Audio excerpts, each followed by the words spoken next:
अरे राधे राधे प्रभु जी। अरे राधे राधे प्रभु जी। आइए आइए। प्रभु जी, जो लोग भक्ति करते हैं उन्हें ही क्यों जीवन में दुख भोगना पड़ता है? वो कहते हैं कि हम पूजा पाठ भी करते हैं, ठाकुर जी की सेवा भी करते हैं, आरती भी करते हैं और नाम जप भी करते हैं, लेकिन फिर भी उनके ही जीवन में इतने कष्ट क्यों हैं? जो लोग भक्ति नहीं करते, नाम जप नहीं करते, वे इतने सुखी हैं, उनके जीवन में कोई भी दुख नहीं है। ऐसा क्यों? जब हम भक्ति के मार्ग से जुड़ते हैं तो जितनी ही प्रेम से हम प्रभु की तरफ जाते हैं, उतने ही प्रेम से प्रभु भी हमारी तरफ देखते हैं। फिर सबसे पहले प्रभु देखते हैं हमारे पिछले जन्म के खाते, कि इस जीव को मेरे पास आने में कितना समय लगेगा, और फिर हमारे प्रारब्ध खुलते हैं।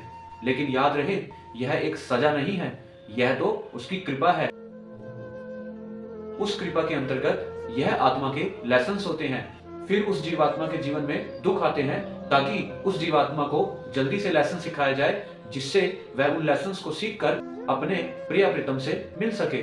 जब जीव दुख सहता है, कष्ट सहता है, तो यह उसके पिछले जन्म के प्रारब्ध होते हैं, जिन दुखों को भगवान इसी जीवन में समाप्त कर देना चाहते हैं। क्योंकि जीव के अनंत जन्मों के जो दुख होते हैं, पाप होते हैं, वह जब भक्ति की तरफ बढ़ता है, भगवान का नाम जप करता है, तो भगवान उसके जीवन में दुख देकर उन पाप को खत्म कर देते हैं, ताकि उस जीवात्मा को इस मृत्यु लोक में दोबारा जन्म ना लेना पड़े, और वह इस जन्म मृत्यु के बंधन से मुक्त होकर सदा सदा के लिए अपने प्रिय प्रीतम के चरणों में लीन हो जाए, और उनके धाम में जाकर उनकी सेवा का और उनकी लीला का आनंद लेते रहे। इसीलिए जब हम नाम जाप करते हैं या प्रभु का सिमरन करते हैं, तो हमारे जीवन में जो भी दुख आते हैं उसे प्रभु की कृपा मानकर ही स्वीकार करना चाहिए, ताकि हम इस जन्म मृत्यु से मुक्त हो जाएं। तो बोलिए, हरे कृष्ण कृष्ण कृष्ण हरे हरे, हरे राम राम राम हरे हरे।